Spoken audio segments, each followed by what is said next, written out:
الحمدللہ رب العالمین والصلاة والسلام علی اشرف الانبیاء والمرسلین نبینا محمد وعلی آلہ واصحابہ اجمعین، اما بعد۔ برادرز، سسٹرز، بھائیوں بہنوں،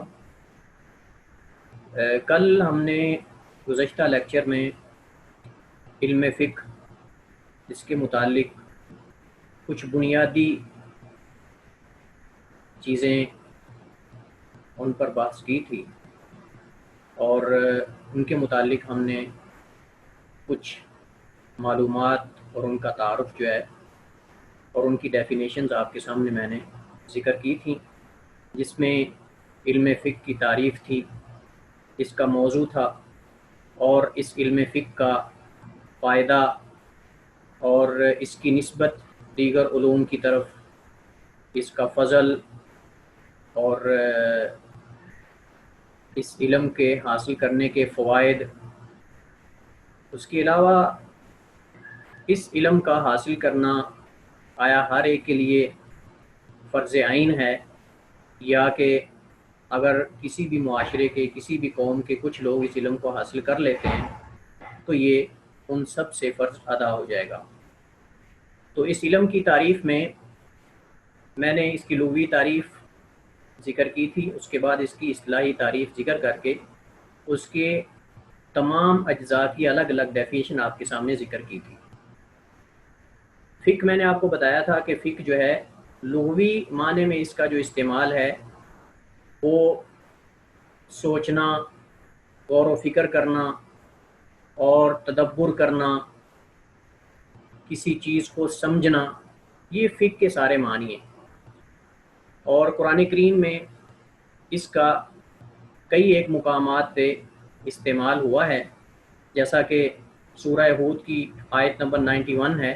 اللہ تعالیٰ فرماتا ہے، شعیب علیہ السلام کی قوم نے جو انہیں الفاظ کہے تھے، اللہ تعالیٰ نے ان کو اپنے کلام میں قلم بند کیا، اللہ تعالیٰ نے ان کو اپنی کلام میں، قرآن کریم میں ذکر کرتے ہوئے اللہ فرماتا ہے، قالوا یا شعیب ما نفقہ کثیرا مما تقول، کہ انہوں نے کہا کہ اے شعیب، ہم اکثر تمہاری باتیں سمجھ نہیں پاتے، جو آپ ہم سے گفتگو کرتے ہو، بات چیت کرتے ہو، یا ہمیں آپ مسائل بیان کرتے ہو، ہم ان کو اکثر باتوں کو نہیں سمجھ سکتے، ہماری سمجھ سے یہ بالا تر ہیں۔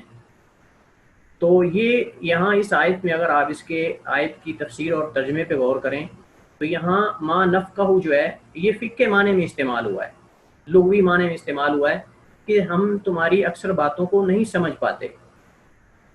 تو اصطلاح میں نے آپ کو ذکر کیا تھا کہ اس علم کی اصطلاحی تعریف میں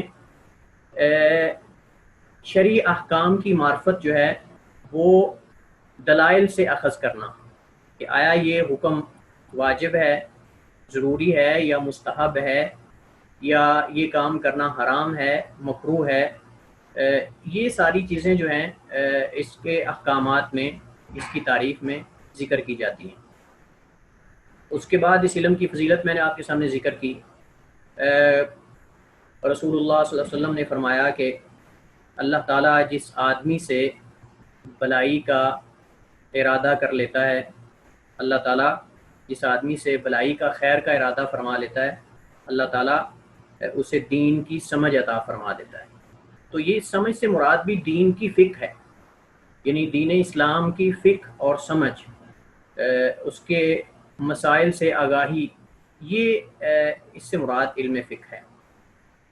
آج کے لیکچر میں ہم جس ٹاپک پہ گفتگو کریں گے وہ ہے علم فقہ کی تاریخ، کیونکہ ہمارے سلیبس میں، ہمارے اس سبجیکٹ میں باقاعدہ تاریخ کا جو ہے وہ موضوع شامل کیا گیا ہے، اس لیے ہم اس علم فقہ کی تاریخ پر جو ہے مختصر گفتگو کریں گے۔ طلاب سے میری گزارش ہے، سسٹر بردر سے، کہ آپ جب لیکچر سننے کے لیے یا کلاس اٹینڈ کرنے کے لیے آئیں تو ساتھ اپنے ایک کاپی اور ایک قلم اپنے ساتھ رکھیں، جو مین پوائنٹس ہوتے ہیں ان کو آپ ساتھ ساتھ نوٹ کرتے جائیں، اور اگر آپ کے پاس آپ کے ذہن میں کوئی سوال ہو، انتہائی اہم سوال، یا آپ کو کوئی اصطلاح، کیونکہ اکثر ہم یہاں شرعی اصطلاحیں مصطلحات استعمال کریں گے، تو ان کی ممکن ہے کہ بعض مصطلحات کی آپ کو ڈیفینیشن کی ضرورت ہو، تعریف کی ضرورت ہو، آپ کو سمجھنا ہے، تو آپ وہ چیزیں جو ہیں وہ اپنے اس کاپی پہ نوٹ کرتے جائیں، ان کو ہائی لائٹ کرتے جائیں، اشارہ کرتے جائیں۔ آخر میں انشاءاللہ آپ کو باقاعدہ اس پہ ٹائم دیا جائے گا، سوال و جواب کی نشست ہوگی، اور آپ کے جو سوالات ہوں گے انشاءاللہ ان کا جواب دیا جائے گا۔ اگر کہیں سمجھ نہیں آتی کوئی چیز، تو اس کے علاوہ جو مین پوائنٹس جو ہوتے ہیں کسی بھی لیکچر کے، ان کو آپ اگر نوٹ کرتے جائیں تو ان کا فائدہ یہ ہوتا ہے کہ جب آپ اہم چیزیں کاپی پہ لکھ لیتے ہیں تو ان کو دیکھ کر تفصیلات جو میں نے ذکر کی ہوتی ہیں وہ بھی آپ کے ذہن میں آ جائیں گی۔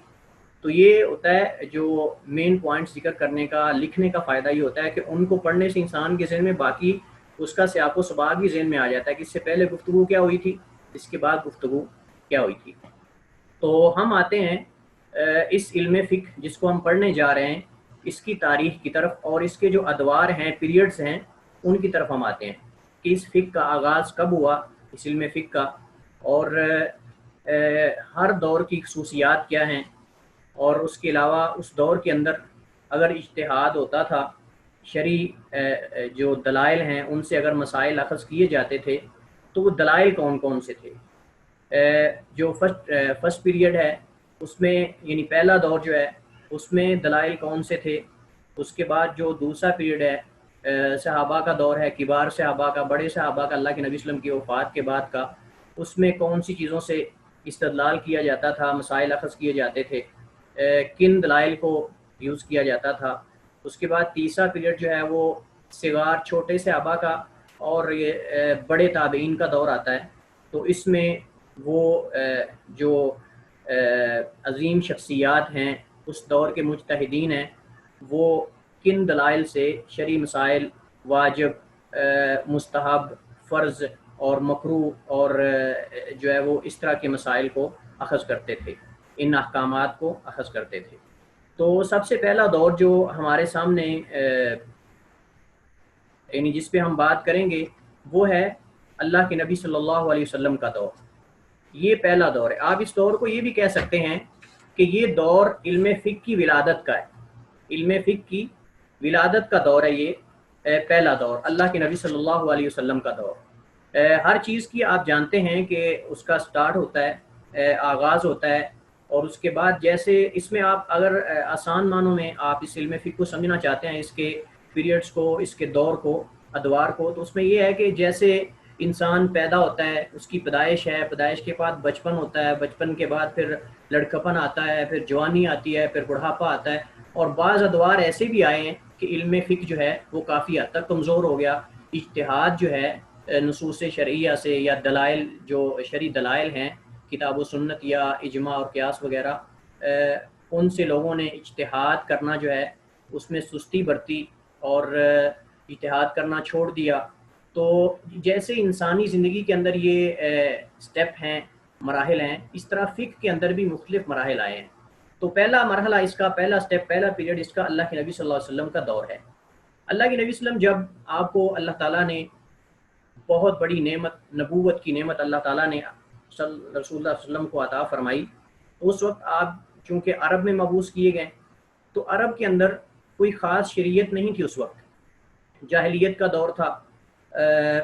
اکثر لوگ جو ہے بتوں کی پوجا کرنے والے تھے، اور بہت کم لوگ ایسے تھے جو دین ابراہیمی، ابراہیم علیہ السلام کے دین پر چلنے والے یا صحیح سیدھی راہ پر چلنے والے تھے۔ لیکن پھر بھی اس کے باوجود بھی عرب قوم اگرچہ امی قوم تھی، ان پڑھ قوم تھی، ان کے اندر جو ہے وہ عربی شعر و شاعری کا جو ذوق اور شوق موجود تھا۔ اس کے علاوہ نسب نامے کو یاد کرنا، محفوظ کرنا، انصاب جس کی جمع ہے کہ فلاں بن فلاں بن فلاں، فلاں ملک میں، فلاں علاقے میں اتنے قبیلے ہیں، یعنی جو مین اس کی شاخیں ہوتی ہیں قبائل کی، ان کو محفوظ کرنا، نسب نامے کو، یہ بھی ان کا میزہ تھا۔ تاریخ پہ بھی کچھ نہ کچھ کوشش کرتے تھے تاریخ کو بھی محفوظ کرنے کی، لیکن ان کے اندر کوئی باقاعدہ طور پہ قوانین موجود نہیں تھے کہ جن قوانین کو لاگو کر کے معاشرے کے اندر امن کو نافذ کیا جائے۔ اس کے باوجود بھی عرب کے اندر ہر قبیلے میں یا ہر علاقے میں کچھ نہ کچھ ان کے ذاتی قوانین تھے۔ اگر کوئی مثال کے طور پہ زنا کرتا ہے تو اس کے لیے انہوں نے ایک سزا مقرر کی ہوئی تھی، چوری کی سزا مقرر کی ہوئی تھی۔ اس کے علاوہ مختلف جو جرائم تھے ان کو کم کرنے کے لیے کچھ نہ کچھ ان کے اندر قوانین موجود تھے۔ اگرچہ جاہل قوم تھی لیکن پھر بھی کچھ نہ کچھ ان کے اندر یہ چیزیں موجود تھیں۔ تو جب رسول اللہ صلی اللہ علیہ وسلم کو اللہ تعالیٰ نے نبوت عطا فرمائی تو آپ صلی اللہ علیہ وسلم نے ان کے جو قوانین تھے زمانہ جاہلیت کے، ان میں سے ایسے قوانین، ایسے لا جو اسلامی طرز عمل کے مطابق تھے، اسلامی نظام کے موافق تھے، ان کو برقرار رکھا، ان کو برقرار رکھا، اور جو اسلامی طرز عمل کے مخالف تھے، اسلامی قوانین کے، اسلام کی مبادیات کے بنیادی جو چیزیں ہیں ان کے مخالف تھے، ان کو اللہ تعالیٰ نے وحی کے ذریعے منسوخ کر دیا یا ان کو ختم کر دیا۔ تو اللہ کے نبی صلی اللہ علیہ وسلم کا دور جو ہے وہ تقریباً 22 سال اور اوپر کچھ مہینے، یہ اللہ کے نبی صلی اللہ علیہ وسلم کا مکی اور مدنی دونوں دور ملا کر، یعنی مکہ میں جو آپ نے نبوت کے بعد زندگی گزاری ہے اور اس کے بعد مدینہ میں جو آپ نے زندگی گزاری ہے، یہ ٹوٹل 22 سال اور کچھ مہینے بنتا ہے۔ بعض اس کو 23 سال بھی کہتے ہیں، 23 یا 22، اور اس سے اوپر اب آپ کہہ سکتے ہیں کچھ مہینے 9 10 11 مہینے بنتے ہیں۔ تو اس دور میں اللہ کے نبی صلی اللہ علیہ وسلم کے جو 22 سے کچھ مہینے زیادہ یہ دور پیریڈ جو ہے اللہ کے نبی صلی اللہ علیہ وسلم کی زندگی کا، اس میں قرآن کریم نازل ہوتا تھا۔ تو صحابہ آپ صلی اللہ علیہ وسلم کے دور میں بھی اجتہاد کرتے تھے۔ سفر کے اندر مثال کے طور پہ اگر ان کے پاس ان کے علم میں کوئی واضح نص موجود نہیں ہوتی تھی تو جو دلائل موجود ہوتے تھے ان کے پاس، جن احادیث کا، قرآن کریم کا، آیات کا علم ہوتا تھا، ان کے مطابق وہ اگر کوئی نیا مسئلہ ان کو درپیش ہوتا تو اس کا وہ حل ان اپنے پاس موجود دلائل سے اخذ کرتے تھے۔ مثال کے طور پہ حالت سفر کے اندر حضرت عبداللہ بن عمر بن عاص رضی اللہ عنہ کے بارے میں ایک واقعہ موجود ہے، عبداللہ بن عمر بن عاص رضی اللہ تعالیٰ عنہ کے بارے میں، کہ حالت سفر میں وہ جنبی ہو گئے۔ تو جنابت میں اب سردی بہت زیادہ تھی، سرد علاقہ تھا، تو انہوں نے یہ سوچا کہ اگر اس حالت میں غسل کیا جائے تو آدمی جو ہے وہ فوت ہو سکتا ہے، جان کا خطرہ ہے۔ قرآن کریم اللہ تعالیٰ فرماتا ہے کہ اپنے ہاتھوں کو خود جو ہے وہ ہلاکت میں نہ دھکیلو۔ تو انہوں نے قرآن کریم کی اس آیت سے اجتہاد کرتے ہوئے انہوں نے تیمم کر لیا۔ جب رسول اللہ صلی اللہ علیہ وسلم کو اس واقعے کا علم ہوا تو آپ صلی اللہ علیہ وسلم نے ان کے اس عمل کو مستحسن قرار دیا اور کہا کہ تم نے اچھا کیا۔ اس طرح کے کئی ایک واقعات جو ہیں وہ رسول اللہ صلی اللہ علیہ وسلم کی زندگی میں ہی صحابہ کے اجتہاد کے ملتے ہیں۔ لیکن یہ بات ہمیں جان لینی چاہیے کہ اللہ کے نبی صلی اللہ علیہ وسلم کی زندگی میں جن چیزوں سے اجتہاد کیا جاتا تھا یا شرعی مسائل اخذ کیے جاتے تھے وہ دو چیزیں تھیں۔ دو چیزیں تھیں، ایک قرآن کریم اور دوسرا اللہ کے نبی صلی اللہ علیہ وسلم کی سنت۔ جب قرآن نازل ہوتا تھا ان 22 سال یا اس سے کچھ اب جو مہینے ہیں، ان میں آپ اس قرآن کریم کے جو آیات اور احکامات نازل ہوتے تھے آپ ان کی وضاحت کرتے تھے، آپ ان کی وضاحت اور ان کی تفسیر صحابہ کو بیان فرماتے تھے، اور صحابہ اللہ کے نبی صلی اللہ علیہ وسلم سے ان کو آگے دیگر لوگوں تک نقل کرتے تھے۔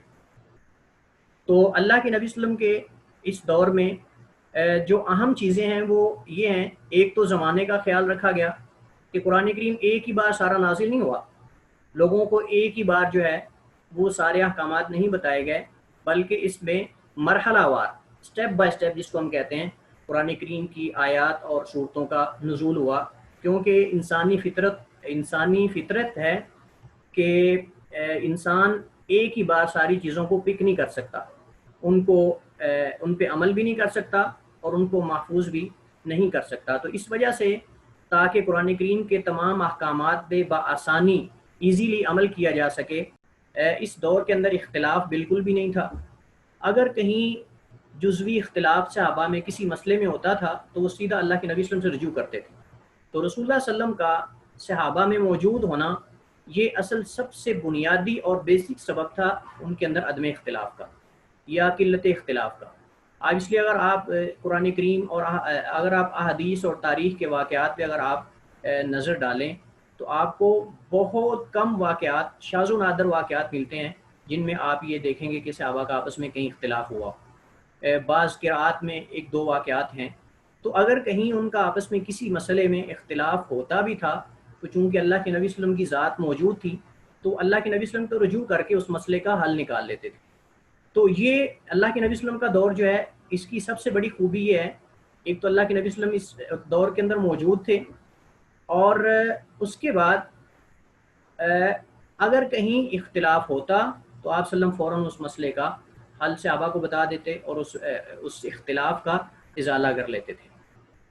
اور اس میں قرآن کریم کو جو ہے وہ آپ کو میں بتا رہا تھا کہ سٹیپ بائی سٹیپ نازل کیا گیا، مرحلہ وار اتارا گیا ہے. اور یہ ایک انسانی فطرت ہے.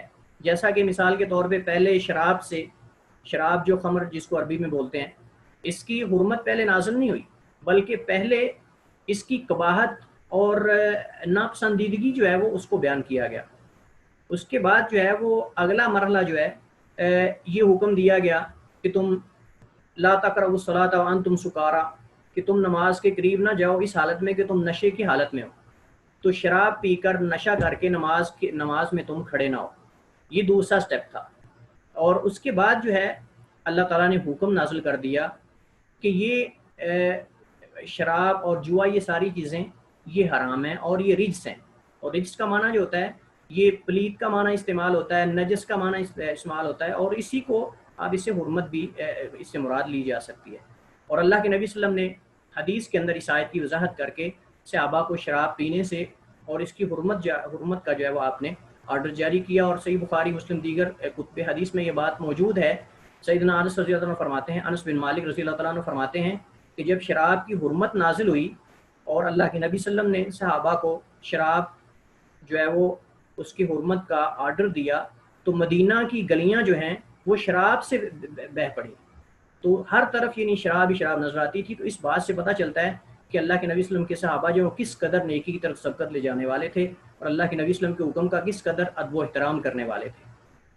تو یہ تدرج جو ہے جس کو ہم بتدریجن کہہ سکتے ہیں، سٹیپ بائی سٹیپ کہہ سکتے ہیں، مرحلہ وار کہہ سکتے ہیں، قرآن کریم کے اندر احکامات اس طرح جو ہے وہ نازل ہوئے ہیں. اس کے بعد جو ہے قرآن کریم کے سب سے پہلے جزوی مسائل جو ہے وہ ان سے آگاہی دی گئی. نماز کے بارے میں یہ کہا گیا کہ نماز پڑھو. اس کے بعد پھر اس کی تفصیلات کو آہستہ آہستہ قرآن کریم اور حدیث میں ذکر کیا گیا. اس طرح دیگر جو جہاد ہے مثال کے طور پہ سب سے پہلے آپ دیکھیں مکی زندگی میں جہاد نہیں تھا، لیکن اس کے بعد اللہ کے نبی صلی اللہ علیہ وسلم جب مدینہ میں آئے تو آغاز والے جو آپ کے سال ہیں پہلا سال بالکل جہاد کا حکم نہیں دیا گیا، لیکن اس کے بعد جب اسلام کو قوت ملی، اسلام کو مضبوطی ملی اور مسلمان اپنے پاؤں پہ کھڑے ہوئے، اللہ تعالیٰ نے مسلمانوں کو قوت اور غلبہ دیا، صحابہ کی تعداد زیادہ ہوئی، اس وقت جو ہے وہ جہاد کا حکم دیا گیا. سب سے پہلی جنگ جو جنگ بدر ہے وہ 2 ہجری میں ہوئی ہے. تو یہ ساری چیزوں سے ہم سمجھ سکتے ہیں کہ شریعت کے اندر اللہ کے نبی صلی اللہ علیہ وسلم کے دور میں یہ دوسری خوبی تھی. ایک تو آپ صلی اللہ علیہ وسلم کی موجودگی تھی، دوسرا سٹیپ بائی سٹیپ قرآن کریم اور شرعی احکامات جو ہیں وہ دوسرے لوگوں کو یا امت تک پہنچائے گئے. اور اس کے بعد سب سے بڑی خوبی اس اللہ کے نبی صلی اللہ علیہ وسلم کے دور کی یہ تھی کہ لوگوں کے لیے آسانیاں مہیا کی گئیں، لوگوں کے لیے آسانیاں جو ہے وہ مہیا کی گئیں. اللہ تعالیٰ قرآن کریم میں فرماتا ہے یرید اللہ بکم الیسر ولا یرید بکم العسر. یہ سورہ بقرہ کی آیت نمبر 185 ہے. اس آیت میں اللہ تعالیٰ فرماتا ہے کہ اللہ تعالیٰ تمہارے ساتھ آسانی کا ارادہ فرماتا ہے. یہ بھی اللہ کے نبی صلی اللہ علیہ وسلم کے دور کی خوبی ہے کہ لوگوں کے لیے آسانیاں مہیا کی گئی، ان کے لیے آسانیاں پیدا کی گئی. مشقت سے بالکل بھی جو ہے وہ ان لوگوں کو مشقت والے جو مشکل کام ہیں ان کا حکم نہیں دیا گیا. تو اللہ تعالیٰ جو ہے وہ قرآن کریم میں فرماتا ہے کہ اللہ تعالیٰ تم سے آسانی کا ارادہ فرماتا ہے. اور ایک دوسری آیت میں اللہ تعالیٰ فرماتا ہے تیمم کے احکامات بتانے کے بعد، ذکر کرنے کے بعد اللہ تعالیٰ فرماتا ہے ما یرید اللہ لیجعل علیکم من حرج.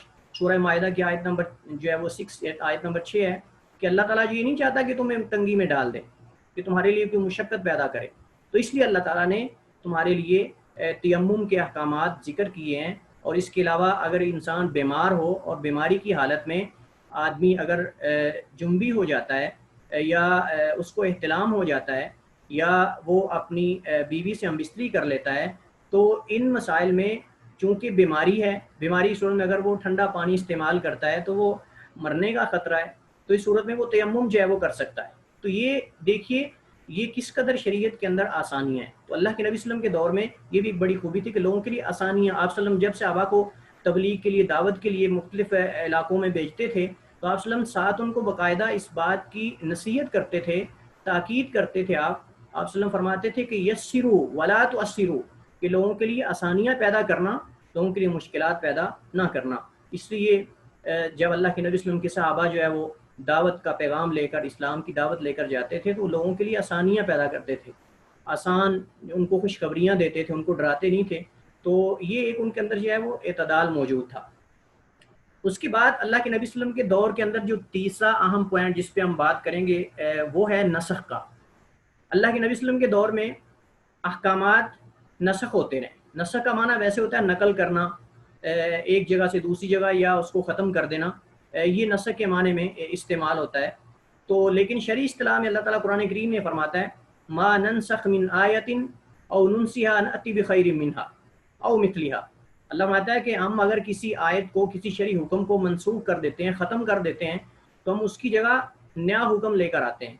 مثال کے طور پہ اس کی آسان جو ہے وہ ہم مثال لیتے ہیں قبلہ کی ہے۔ جب اللہ کے نبی صلی اللہ علیہ وسلم مکہ سے مدینہ ہجرت کر کے تشریف لائے تو آغاز میں قبلہ بیت المقدس کی طرف تھا، شام کی طرف، جس کو مسجد اقصی ہم بولتے ہیں۔ تو مدینہ کی جو جنوب شمالی سائڈ ہے، شمال والی سائڈ، اس طرف شام تھا، ملک شام تھا، اور شام میں یہ مسجد اقصی موجود تھی۔ تو تمام مسلمان جو ہے آغاز میں کچھ مہینے بیت المقدس کی طرف، مسجد اقصی کی طرف منہ کر کے نماز پڑھتے تھے۔ لیکن اللہ کے نبی صلی اللہ علیہ وسلم کی تمنا اور خواہش تھی کہ اللہ تعالیٰ اس قبلے کو مکہ کی طرف تبدیل کر دے، یعنی شمالی سائڈ سے مدینہ کی جنوب والی سائڈ پہ اس کو تبدیل کر دیا جائے۔ تو جنوب والی سائڈ پہ مکہ ہے، بیت اللہ ہے، کعبہ ہے، اور اس کی شمالی سائڈ پہ یہ مسجد اقصی تھی۔ تو مدینہ میں شروع میں کیوں بیت المقدس کی طرف منہ کر کے نماز پڑھتے تھے صحابہ اللہ کے نبی صلی اللہ علیہ وسلم؟ چونکہ مدینہ میں اکثر لوگ یہودی تھے، اور یہود جو ہیں اہل کتاب، ان کا قبلہ شام تھا، ان کا قبلہ مسجد اقصی تھی۔ اس وجہ سے ان کی تالیف قلبی کے لیے، تاکہ ان کو جو ہے وہ یہ بتایا جائے کہ ہمارا دین باقی ادیان کے بالکل مخالف نہیں ہے، دشمن نہیں ہے آپ کا، تو ان کی تالیف قلبی کے لیے، دین کی طرف ان کو جو ہے وہ لانے کے لیے کچھ آغاز کے جو شروع والے مہینے ہیں اللہ کے نبی صلی اللہ علیہ وسلم نے بیت المقدس کی طرف، یعنی شمالی مدینہ کی شمال والی سائڈ پہ جو ہے وہ نماز منہ کر کے نماز پڑھی۔ لیکن اس کے بعد اللہ تعالیٰ نے حکم نازل کر دیا دوسرے پارے کے آغاز میں، سورہ بقرہ میں اللہ تعالیٰ نے جو ہے وہ فرمایا کہ اس کو تم اپنا چہرہ جو ہے وہ بیت المقدس کی طرف، مکہ کی طرف جو ہے آپ اپنا چہرہ پھیر لو اور قبلہ تبدیل کر لو۔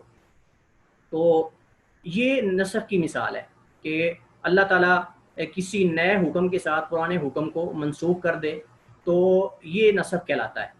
اور اس میں کوئی نہ کوئی اللہ تعالیٰ کی حکمت ہوتی ہے، کوئی نہ کوئی اللہ تعالیٰ کی حکمت ہوتی ہے۔ بعض جو حکمتیں ہیں، ہم ان کو یا ریزن کہہ سکتے ہیں، وجوہات اور اسباب ہمیں پتہ چل جاتے ہیں، لیکن بعض کا ہمیں جو ہے وہ علم نہیں ہوتا۔ تو یہ کوئی انسان کے لیے تکلیف دہ بات نہیں کہ انسان ان کے پیچھے پڑ جائے کہ اب میں اس کے بارے میں معلوم کروں کہ حکمت کیا تھی۔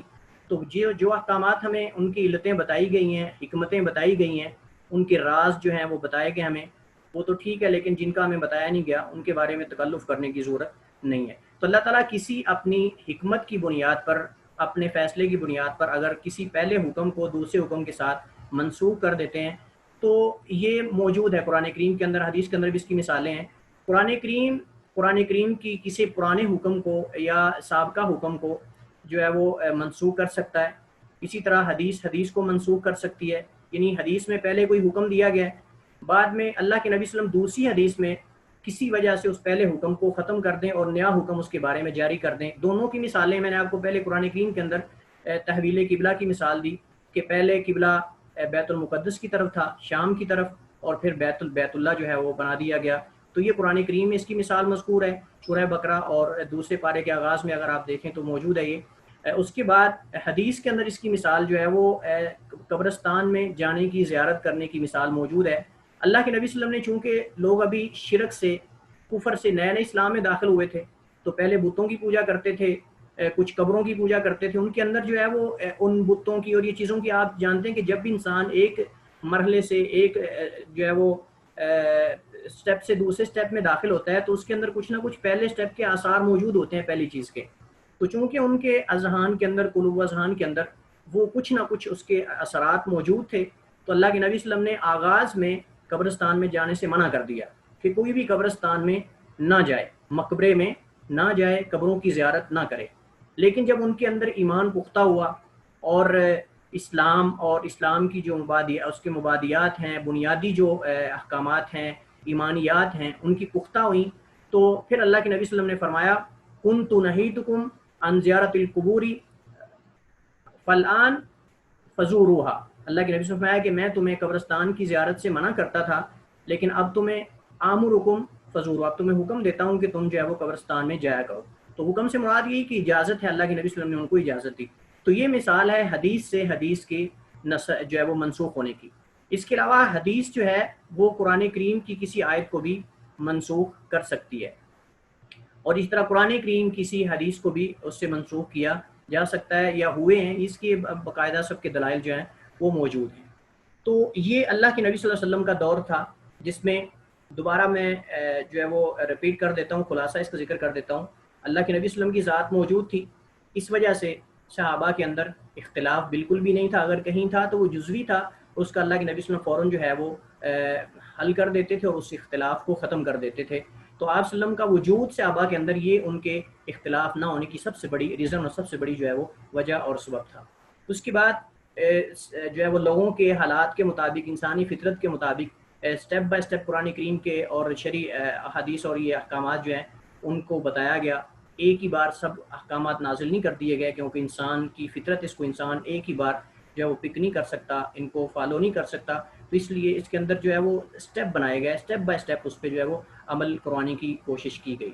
اس کے بعد جو ہے اس کے اندر پہلے احکامات جزوی تھے، یعنی صرف ان کا اجمالی طور پہ ذکر کیا گیا، نماز پڑھو، زکوٰۃ دو، اس کے علاوہ جہاد کرو، لیکن اس کے بعد جہاد کیسے کرنا ہے، کن کے ساتھ کرنا ہے، نماز کیسے پڑھنی ہے، اس کے احکامات کیا ہیں، سفر کے اندر نماز کے کیا احکامات ہیں، زکوٰۃ کا نصاب کیا ہے، اور اس کے بعد اس کے اندر کن کن چیزوں کا خیال رکھا جائے گا، جانور کون سا دینا چاہیے، یہ ساری جو تفصیلات ہیں یہ ان سے بعد میں آگاہ کیا گیا۔ پہلے صرف ان کا یعنی آپ دیکھیں حکم دیا گیا، لیکن پھر ان کی تفصیلات سے آگاہ کیا گیا۔ اس کے بعد لوگوں کے لیے آسانیاں پیدا کی گئیں۔ قرآن کریم حدیث کے اندر اس کی بے شمار مثالیں موجود ہیں، جیسا کہ تیمم ہے، سفر کے اندر نماز قصر کرنا، یہ بھی آسانی ہے۔ اس کے علاوہ کئی ایک اور جو ہے وہ اس طرح کی جو ہے وہ مثالیں قرآن و حدیث کے اندر موجود ہیں۔ اس کے بعد اس سے دور کا سب سے بڑا میزہ یہ تھا، سب سے بڑی خوبی یہ تھی، خصوصیت یہ تھی کہ اس دور کے اندر شرعی احکامات نسخ منسوخ ہوتے رہیں، پرانا حکم ختم کر کے نیا حکم لایا گیا۔ یہ صرف اللہ کے نبی صلی اللہ علیہ وسلم کے دور کے ساتھ خاص تھا۔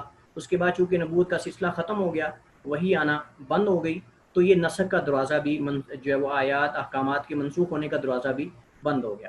تو یہ ہمارے سامنے پہلا پیریڈ ہے اللہ کے نبی صلی اللہ علیہ وسلم کے دور کا، اور یہ آپ جانتے ہیں کہ اللہ کے نبی صلی اللہ علیہ وسلم کی وفات جو ہے وہ 10 ہجری میں ہوئی ہے، تو یہ 10 ہجری جو ہے وہ یہاں اس دور کا اختتام ہوتا ہے، اس پیریڈ کا اینڈ اور اختتام ہوتا ہے۔ اس کے بعد جو اگلا مرحلہ ہے یہ خلفائے راشدین کا دور ہے۔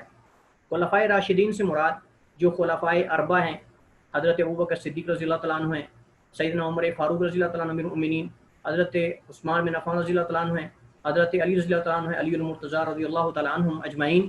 تو یہ جو خلفائے راشدین کا دور ہے، حضرت علی المرتضیٰ کی شہادت جو ہے وہ 40 ہجری میں ہوتی ہے، 40 ہجری میں، تو یہ تقریباً جو 30 سالہ دور ہے، یہ کبار صحابہ کا دور اس کو کہلایا جاتا ہے، یعنی جو بڑے بڑے صحابہ تھے ان کا دور ہے، سنہری دور ہے ان کا۔ تو اس دور کے اندر صحابہ جو ہے وہ شرعی مسائل کیسے حل کرتے تھے، لوگوں کے مسائل کو، پیش آنے والے ان کو جن مسائل کا سامنا ہوتا تھا ان کا وہ حل کیسے نکالتے تھے، تو اس پہ ہم جو ہے وہ اس کے بعد بات کرتے ہیں۔ آپ سب سے پہلے دیکھیے، سب سے اہم چیز جو اس دور کے اندر جو دوسرا پیریڈ ہے صحابہ کا، بڑے صحابہ کا دور ہے، خلفائے راشدین کا دور ہے۔ اس دور کے اندر صحابہ کرام رضوان اللہ اجمعین، ان میں سے کئی صحابہ جو مجتہد تھے، جو شرعی احکامات دلائل سے اجتہاد کر کے مسائل اخذ کرتے تھے، ان کا حل لوگوں کو بتاتے تھے۔ ان میں سب سے اہم جو صحابہ لوگوں کو فتویٰ دینے والے تھے، لوگوں کے مسائل حل کرنے والے تھے، سب سے پہلے صحابی ہیں حضرت عمر بن خطاب رضی اللہ تعالیٰ عنہ۔ مجتہدین صحابہ میں ان کا شمار ہوتا ہے۔ مجتہد جو ہوتا ہے اس کی تعریف کیا ہے؟ مجتہد اس آدمی کو کہتے ہیں، اس انسان کو کہتے ہیں کہ جس کے اندر کتاب و سنت سے جو شرعی معتبر دلائل ہیں ان سے فقہی مسائل اخذ کرنے کا ملکہ اور کیپیسٹی ہو، اس کو مجتہد کہتے ہیں۔ یعنی ایسا انسان کہ جس کے اندر قرآن اور حدیث یا دیگر جو دلائل فقہا کے ہاں متفقہ ہیں، اجماع اور قیاس، یہ چار متفقہ دلائل ہیں فقہا چاروں ائمہ اربعہ کے نزدیک۔ تو ایسا انسان کہ جس کے اندر کتاب و سنت سے یا شرعی دلائل سے شرعی احکام، یعنی یہ واجب ہے، یہ فرض ہے، یہ سنت ہے، یہ مستحب ہے، یہ مکروہ ہے، یہ کرنے والا کام ہے، یہ نہیں کرنا، کیوں نہیں کرنا، اس کی علت کیا ہے، تو یہ جو سارے احکامات ہیں ان کا حل نکالنے والا، جس کے اندر یہ کیپیسٹی ہے شرعی نصوص سے۔ اب ہر بندہ تو صاحب ظاہر شرعی دلائل سے مسائل اخذ تو نہیں کر سکتا۔ اب آدمی کے اگر کیپیسٹی ہے، اس کے اندر ملکہ ہے، قوت ہے، تو وہ ان دلائل سے جو ہے وہ مسائل اخذ کرے گا، مستنبط کرے گا۔ تو مجتہد وہ انسان ہوتا ہے جس کے اندر کتاب و سنت یا دیگر شرعی دلائل سے فقہی مسائل اخذ کرنے کا ملکہ اور کیپیسٹی ہو، اس آدمی کو مجتہد کہتے ہیں۔ اس کی الگ الگ علماء نے شروط ذکر کی ہیں کہ کون سا مجتہد کہلاتا ہے، اس کے اندر کون کون سی شروط ہونی چاہیے۔ سب سے پہلی شرط یہ ہے کسی بھی آدمی کے مجتہد بننے کے لیے یا اس کو مجتہد کہنے کے لیے، پہلی شرط یہ کہ وہ آدمی عربی زبان سے واقف ہو۔ ایک آدمی کو عربی زبان آتی نہیں، وہ اپنے آپ کو مجتہد کہلاتا پھرے، لوگوں کو فتوے دیتا پھرے، قرآن کریم کا اس کو ترجمہ نہیں آتا، عربی زبان بالکل اس کو جو ہے وہ اس سے دور ہے، عربی زبان سے اس کو بالکل واقفیت بھی نہیں ہے، تو ایسے آدمی کو مجتہد نہیں کہیں گے ہم۔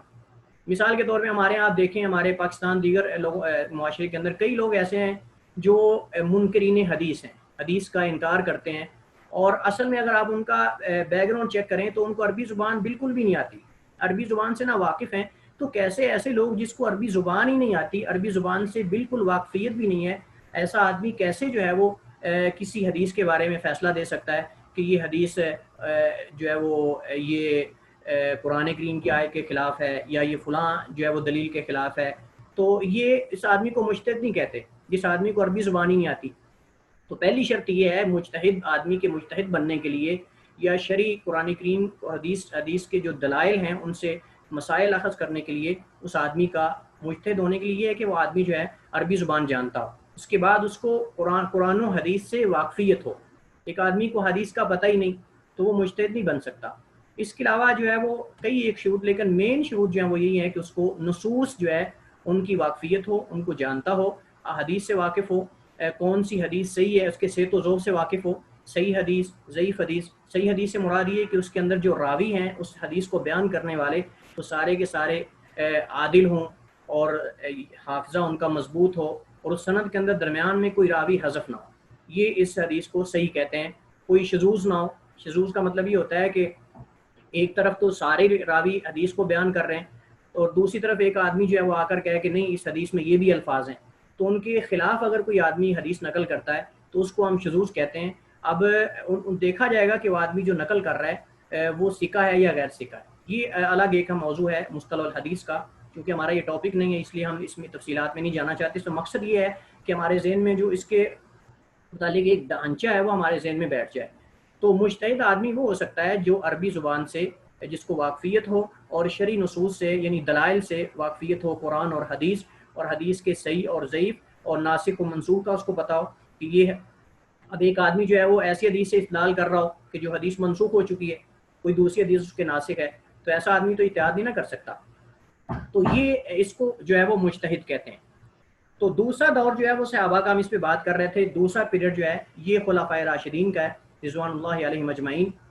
بڑے بڑے صحابہ اس کے اندر موجود ہیں، عبداللہ بن عباس رضی اللہ تعالیٰ عنہما، عبداللہ ابن عمر رضی اللہ تعالیٰ عنہما، ام المؤمنین عائشہ صدیقہ رضی اللہ عنہا۔ تو یہ جو بڑے بڑے کبار صحابہ ہیں یہ ان کا سنہری دور ہے۔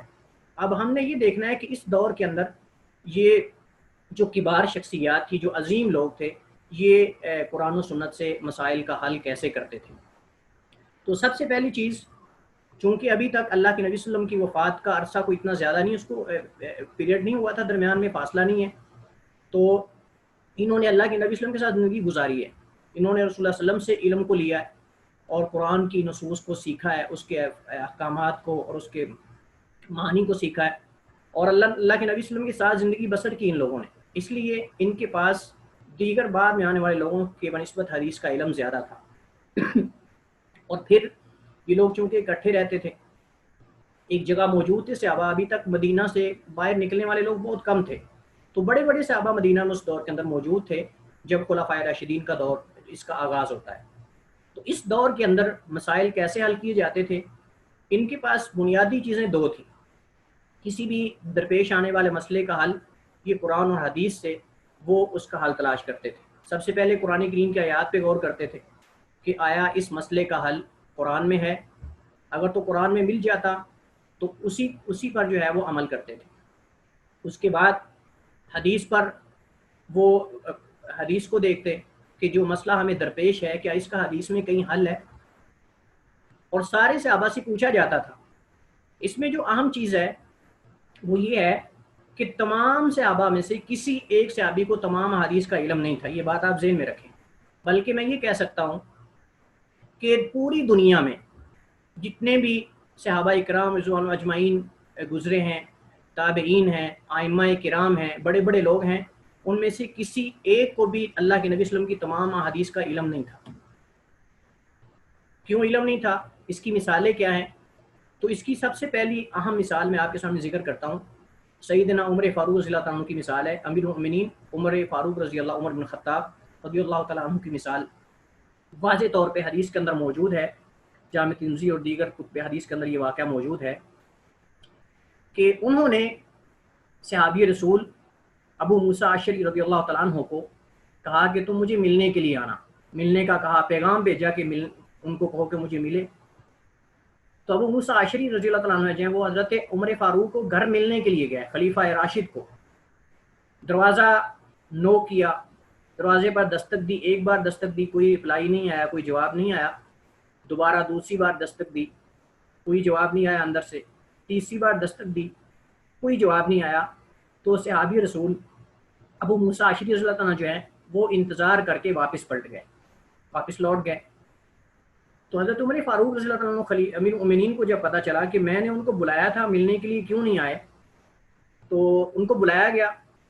تو حضرت ابو موسیٰ اشعری رضی اللہ عنہ جو ہیں انہوں نے بتایا کہ اللہ کے نبی صلی اللہ علیہ وسلم کی میں نے حدیث سنی ہے، آپ نے فرمایا کہ اگر تم کسی کو گھر ملنے کے لیے اس کی زیارت کے لیے جاؤ تو 3 بار دروازہ نوک کرو، دروازے پر دستک دو، اگر کوئی رپلائی نہیں آتا، جواب نہیں آتا تو واپس پلٹ جاؤ۔ اب یہ حدیث جو ہے امیر المؤمنین خلیفہ وقت کے اور عظیم صحابی جن کے بارے میں اللہ کے نبی صلی اللہ علیہ وسلم نے فرمایا کہ اگر میرے بعد کوئی نبی بننا ہوتا، لو کان بعدی نبی لکان عمر، اگر میرے بعد کوئی نبی بننا ہوتا تو عمر فاروق بنتے رضی اللہ تعالیٰ عنہ۔ اس عظیم صحابی کو اس حدیث کا علم نہیں تھا۔ جب حضرت ابو موسیٰ اشعری نے رضی اللہ تعالیٰ عنہ نے حدیث ذکر کی کہ اللہ کے نبی صلی اللہ علیہ وسلم نے، میں نے خود اپنے کانوں سنا کہ آپ نے فرمایا کہ اگر تم کسی کو گھر ملنے کے لیے، ملاقات کے لیے جاؤ تو ادب یہ ہے، ادب کا تقاضا یہ کہ آپ 3 بار دروازہ نوک کرو، اگر کوئی آواز یا کوئی رپلائی نہیں آتا تو واپس پلٹ جاؤ۔ تو مجھے فاروق غصے میں آ گئے، غصے سے آپ کا چہرہ جو ہے بالکل سرخ ہو گیا، چونکہ آپ غیرت مند تھے، سنت پر آپ بہت غیور تھے۔ آپ کو یہ لگا کہ شاید یہ حضرت ابو موسیٰ اشعری جو ہے ان کو کوئی یعنی کہ غلط فہمی ہو رہی ہے، یہ بھی ہو سکتا ہے، یا پھر یہ آپ نے سوچا کہ اگر آج اسی طرح بغیر تحقیق کے حدیث میں قبول کر لوں گا تو کل کوئی اور بھی آ کر نبی صلی اللہ علیہ وسلم پر جھوٹ بولے گا، تو اس لیے آپ نے تحقیق کرنا چاہیے۔ یہ نہیں کہ حضرت ابو موسیٰ اشعری پر آپ نے کوئی جھوٹ کی تہمت لگائی، ایسی قطعاً بھی کلا وحاشا، ایسا کبھی نہیں ہو سکتا کوئی صحابی دوسرے صحابی پر جھوٹ کی تہمت لگائے۔ اس دور میں جھوٹ کا ابھی تک بالکل وجود تک بھی نہیں تھا، جو بڑے صحابہ تھے خلفائے راشدین ان کے دور میں جھوٹ کا وجود تک بھی موجود نہیں تھا۔ تو آپ صلی اللہ علیہ وسلم نے فرمایا کہ اس کی دلیل تو حضرت عمر فاروق نے رضی اللہ تعالیٰ عنہ نے ابو موسیٰ اشعری سے کہا کہ اس کی دلیل لاؤ ورنہ میں تمہیں کوڑے لگاؤں گا، یا کہ کہا کہ میں تمہارے ساتھ جو ہے وہ مختلف سلوک جو ہے وہ برتوں گا۔ تو حضرت ابو موسیٰ اشعری ڈر گئے، کیونکہ حضرت عمر فاروق کی ہیبت بھی تھی، غصہ بھی آ رہا تھا، چہرہ سرخ ہو چکا تھا، اور سنت پہ غیرت کر رہے تھے، غیور تھے آپ سنت اور حدیث کے قرآن اور حدیث کے معاملے میں۔ تو دوڑے دوڑے مسجد میں گئے، مسجد نبوی میں جا کر دیکھا تو صحابہ کا حلقہ لگا ہوا ہے، بڑے بڑے صحابہ، چھوٹے صحابہ سارے موجود ہیں وہاں۔ تو وہاں جا کر کہنے لگے، حضرت ابو موسیٰ اشعری فرمانے لگے کہ تم میں سے کسی ایک نے کیا یہ حدیث سنی اللہ کے نبی صلی اللہ علیہ وسلم کی، یا کوئی میرے ساتھ تھا جب اللہ کے نبی صلی اللہ علیہ وسلم فرما رہے تھے کہ اگر تم کسی کو گھر ملنے کے لیے ملاقات کے لیے جاؤ تو تم وہاں جا کر سب سے پہلے اس کی اجازت لو، 3 بار دروازہ نوک کرو، اگر آواز کوئی رپلائی نہیں آتا تو واپس چلے جاؤ، کیا تم میں سے کسی نے حدیث سنی ہے؟ تو انہوں نے کہا کہ ہم نے سب نے یہ حدیث سنی اللہ کے نبی صلی اللہ علیہ وسلم سے۔ اب اندازہ کریں، عمر فاروق رضی اللہ تعالیٰ عنہ خلیفہ راشد ہیں، اکثر نبی صلی اللہ علیہ وسلم کے ساتھ ان کا ٹائم گزرتا تھا، لیکن ممکن ہے کچھ حدیث بیان کرتے وقت آپ وہاں موجود نہ ہوں۔ تو انہوں نے کہا کہ ہم میں سے چھوٹے سے آبی جائیں گے۔ ابو سعید خدری رضی اللہ عنہ چھوٹی عمر کے تھے جب اللہ کے نبی صلی اللہ علیہ وسلم جو ہے وہ آپ موجود تھے صحابہ کے اندر۔ انہوں نے کہا کہ ہم میں سے بڑا کیوں جائے کوئی، یہ ابو سعید خدری موجود ہیں، یہ ہم میں سے سب سے چھوٹے ہیں، یہ جا کر گواہی دیتے ہیں آپ کے ساتھ عمر فاروق کو کہ ہم نے حدیث سنی اللہ کے نبی صلی اللہ علیہ وسلم سے۔ تو حضرت ابو سعید خدری رضی اللہ تعالیٰ جو ہیں یہ حضرت ابو موسیٰ اشعری کے ساتھ گئے اور خلیفہ راشد امیر المؤمنین حضرت عمر فاروق کو جا کر بتایا کہ واقعتاً یہ حدیث اللہ کے نبی صلی اللہ علیہ وسلم کی ہے اور میں نے بھی سنی ہے اور کئی لوگوں نے سنی ہے۔ آپ نے فرمایا کہ اگر کوئی کسی کی ملاقات کے لیے جاتا ہے، کسی کی زیارت کے لیے گھر جاتا ہے، تو ادب یہ ہے، ادب کا تقاضا یہ ہے کہ وہ 3 بار دروازہ نوک کرے، دستک دے، اگر کوئی اندر سے رپلائی نہیں آتا تو واپس چلا جائے۔ یہ پہلا واقعہ ہے، یہ پہلی دلیل ہے کہ تمام صحابہ کو تمام احادیث کا علم نہیں تھا، کسی بھی صحابی کو تمام احادیث کا علم نہیں تھا۔ تو جب صحابہ کو تمام احادیث کا علم نہیں تھا تو دیگر ائمہ کرام کو، دیگر لوگوں کو کیسے ہو سکتا ہے؟ یہ پہلی بات۔ دوسری دلیل یہ ہے، حضرت ابوبکر صدیق کے دور خلافت میں رضی اللہ تعالیٰ عنہ، ابوبکر صدیق کون ہیں؟ اللہ کے نبی صلی اللہ علیہ وسلم کے یار غار ہیں، جنہوں نے مکہ سے لے کر اللہ کے نبی صلی اللہ علیہ وسلم کی وفات تک کا سارا وقت اللہ کے نبی صلی اللہ علیہ وسلم کے ساتھ گزارا ہے۔ حضرت ابوبکر صدیق کو ایک مسئلہ درپیش ہوا کہ ایک بندہ فوت ہوا اور اس کی دادی مسئلہ لے کر آ گئی حضرت ابوبکر صدیق کے پاس کہ میرا پوتا فوت ہوا ہے تو کیا میرے لیے وراثت میں کوئی حق اور کوئی حصہ ہے؟ اب جو قرآن کریم کی آیات ہیں ان میں دادی کا ذکر نہیں ہے، ان میں دادی کی وراثت کا ذکر نہیں ہے، لیکن حضرت ابوبکر صدیق کے علم میں حدیث نہیں تھی۔ تو ایک دوسرے صحابی جو ہیں انہوں نے آ کر، غالباً ابو سعید خدری رضی اللہ تعالیٰ عنہ ہے، ابو سعید خدری رضی اللہ تعالیٰ عنہ یا کوئی اور صحابی، انہوں نے آ کر بتایا کہ ہاں میرے علم میں حدیث ہے، اللہ کے نبی صلی اللہ علیہ وسلم کے پاس میں موجود تھا اور ایک دادی آئی تھی کسی فوت ہونے والے کی، تو اللہ کے نبی صلی اللہ علیہ وسلم نے اس کو چھٹا حصہ دیا تھا، اللہ کے نبی صلی اللہ علیہ وسلم نے اس کو وراثت میں سے، اس کے پوتے کی وراثت میں سے چھٹا حصہ دیا تھا۔ تو آپ دیکھیں کہ حضرت ابوبکر صدیق رضی اللہ عنہ اللہ کے نبی صلی اللہ علیہ وسلم کے یار غار ہیں اور اکثر ان کا وقت اللہ کے نبی صلی اللہ علیہ وسلم گزرتا تھا، لیکن اس کے باوجود بھی ان کو تمام احادیث کا علم نہیں تھا۔ تو جب ان کو کوئی مسئلہ درپیش ہوتا، کوئی مسئلہ پیش آتا تو وہ حدیث کو دیکھتے، صحابہ سے پوچھتے، اگر کوئی حدیث نہیں ملتی ان کو تو پھر وہ مجلس شورا قائم کرتے تھے، ایک کمیٹی بناتے تھے اور اس کمیٹی میں اس مسئلے کو رکھا جاتا تھا، جس پر تمام صحابہ کا اجماع ہو جاتا تھا، اتفاق ہو جاتا تھا، اس مسئلے کو دوسروں تک پہنچا دیا جاتا تھا یا وہ قانون بنا دیا جاتا تھا۔ اس کی مثال، سب سے اہم مثال جو ہے ہمارے سامنے نماز تراویح کی ہے۔ اب نماز تراویح تمام مذاہب کے لوگ پڑھتے ہیں، حنفی بھی پڑھتے ہیں، شافعی بھی پڑھتے ہیں، مالکی بھی پڑھتے ہیں، حنبلی بھی پڑھتے ہیں، اہل حدیث ہمارے پاکستان میں پڑھتے ہیں، اہل سنت سارے پڑھتے ہیں، لوگ تمام بھی مکاتب فکر کے لوگ نماز تراویح باجماعت پڑھتے ہیں۔ تو اس میں واضح طور پہ اللہ کے نبی صلی اللہ علیہ وسلم کی ایک حدیث موجود ہے کہ آپ نے 3 دن نماز تراویح پڑھائی لیکن اس کے بعد آپ نے چھوڑ دی۔ تو سب سے پہلے نماز تراویح باجماعت جو سلسلہ شروع ہوا ہے یہ حضرت عمر فاروق کے دور میں شروع ہوا ہے، حضرت عمر فاروق رضی اللہ عنہ کے دور میں نماز تراویح کا سلسلہ شروع ہوا۔ تو آپ نے جب یہ سلسلہ شروع کیا تو چونکہ اصل دلیل موجود تھی، اجماع یہ ہوتا ہے کہ کسی بھی دور، کسی بھی زمانے یا وقت کے جو مجتہدین ہیں، میں نے آپ کو بتا دیا مجتہد کون ہوتا ہے، کہ عالم ہو اور عربی زبان اور جو قرآن کریم احادیث کے دلائل ان سے بالکل اس کو مکمل طور پہ جو ہے وہ واقفیت ہو، تو ایسا آدمی مجتہد کہلاتا ہے۔ تو کسی بھی دور، کسی بھی زمانے کے جو مجتہدین ہیں، جو علماء ہیں، اتھینٹک علماء ہم کہہ سکتے ہیں یا پختہ علماء، راسخ علماء کہہ سکتے ہیں، وہ اگر کسی نئے پیش آنے والے مسئلے پر اتفاق کر لیتے ہیں کہ واقعتاً ہی یہ مسئلے کا حکم جائز یا ناجائز کا ہے تو اس کو اجماع کہتے ہیں۔ لیکن اس میں شرط یہ کوئی نہ کوئی اصل ضرور موجود ہوتی ہے۔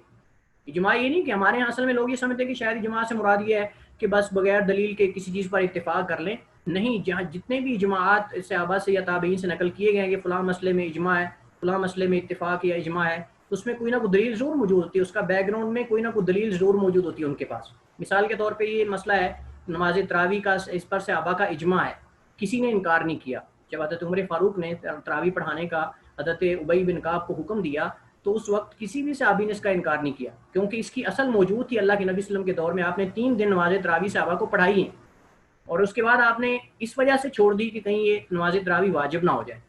تو حدیث صحیح بخاری کے اندر یہ موجود ہے، دیگر کتب حدیث کے اندر موجود ہے۔ تو آپ نے فرمایا کہ مجھے اس بات کا ڈر لگا کہ کہیں یہ نماز تمہارے اوپر واجب نہ کر دی جائے، اس لیے میں نے نماز تراویح باجماعت پڑھانا چھوڑ دی۔ تو اس میں اصل دلیل موجود ہوتی ہے۔ تو یہ صحابہ کرام کا دور جو ہے اس میں اختلاف بالکل نہ ہونے کے برابر تھا، جیسے اللہ کے نبی صلی اللہ علیہ وسلم کے دور میں تھا۔ تو اس کا سب سے بڑی خوبی یہ ہے کہ اس دور کے اندر قرآن اور حدیث کو ترجیح دی جاتی تھی، اور اگر کہیں مسئلہ کتاب و سنت کے اندر ان کا حل نہیں ہوتا تھا یا اس کا حل موجود نہیں ہوتا تھا تو تمام صحابہ مجلس شورا قائم کر کے، کمیٹی قائم کر کے ان سے وہ اس کے متعلق رائے لیتے تھے، اور اس رائے پہ وہ سارے اتفاق کرتے تھے۔ اور اس کے علاوہ اس دور کے اندر صحابہ اکرام کے دور کے اندر اختلاف بالکل نہ ہونے کے برابر تھا۔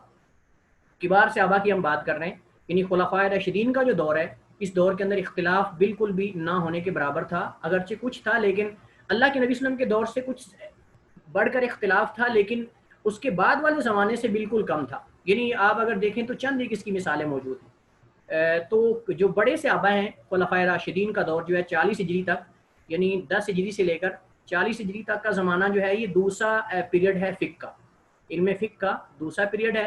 اور اس پیریڈ کے اندر اللہ کے نبی صلی اللہ علیہ وسلم کے دور میں قرآن اور آپ صلی اللہ علیہ وسلم کی سنت تھی، آپ کی ذات خود موجود تھی، تو شرعی مسائل حل کیے جاتے تھے، صحابہ ان سے آ کر پوچھتے تھے۔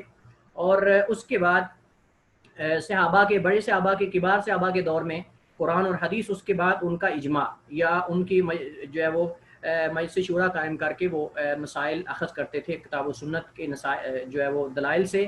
اور میں آپ کو بتا چکا ہوں کہ اجماع میں دلیل کا ہونا ضروری ہے، یہ نہیں کہ ایسے ہی علماء کسی چیز پر اتفاق کر لیں، اور اس کی بیسیوں مثالیں جو ہے وہ باقاعدہ اس پہ کتابیں لکھی گئی ہیں۔